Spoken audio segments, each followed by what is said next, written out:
ભાજપ શાસિત આ રાજ્યએ અનુસૂચિત જાતિનું વર્ગીકરણ કર્યું। હરિયાણાના રાજ્યપાલ બંડારુ દત્તાત્રેયે બુધવારે વિધાનસભામાં અનુસૂચિત જાતિને આપવામાં આવતી અનામતને હવે રાજ્યમાં વર્ગીકૃત કરવાની જાહેરાત કરી છે। તેમણે કહ્યું હતું કે સુપ્રીમ કોર્ટના આદેશના આધારે આ નિર્ણય લેવામાં આવ્યો છે। મુખ્યમંત્રી નાયબ સિંહ સૈનીએ પણ આ માહિતી આપતા કહ્યું હતું કે આનો લાભ તે ગરીબ દલિત સમુદાયને મળશે જેઓ અત્યાર સુધી લાભથી વંચિત છે।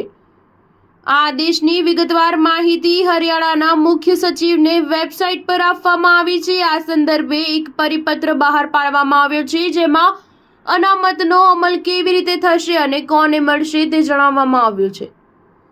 હરિયાણા સરકારના આદેશમાં કહેવામાં આવ્યું છે કે આ વર્ગીકરણ નોકરીઓમાં અનામતનો લાભ આપવા માટે કરવામાં આવ્યું છે, જે અંતર્ગત અનુસૂચિત જાતિને મળતી અનામતને બે ભાગમાં વહેંચવામાં આવશે। રાજ્યમાં અનુસૂચિત જાતિ વર્ગને કુલ 20% અનામત મળે છે। હવે તેને બે સરખા ભાગમાં વહેંચવામાં આવશે। પ્રથમ 10% અનામત વંચિત અનુસૂચિત જાતિઓને આપવામાં આવશે અને બીજી 10% અનામત અન્ય અનુસૂચિત જાતિઓને આપવામાં આવશે।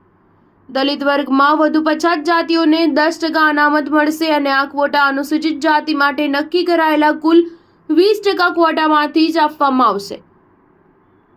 જો કે વંચિત અનુસૂચિત જાતિ માટે નિશ્ચિત ક્વોટામાં બેઠેલો ખાલી રહી તે તો અન્ય અનુસૂચિત જાતિઓને આપવામાં આવશે। અનામતની આ રીત રાજ્ય સરકારની નોકરીઓ, સ્થાનિક નિગમો અને શૈક્ષણિક સંસ્થાઓમાં પ્રવેશ માટે લાગુ થશે। સુપ્રીમ કોર્ટના આદેશ બાદ ક્વોટામાં વર્ગીકરણ કરનાર હરિયાણા પ્રથમ રાજ્ય બનશે। સ્ટાર ન્યૂઝ 7 હંમેશા સચ્ચાઈની સાથે।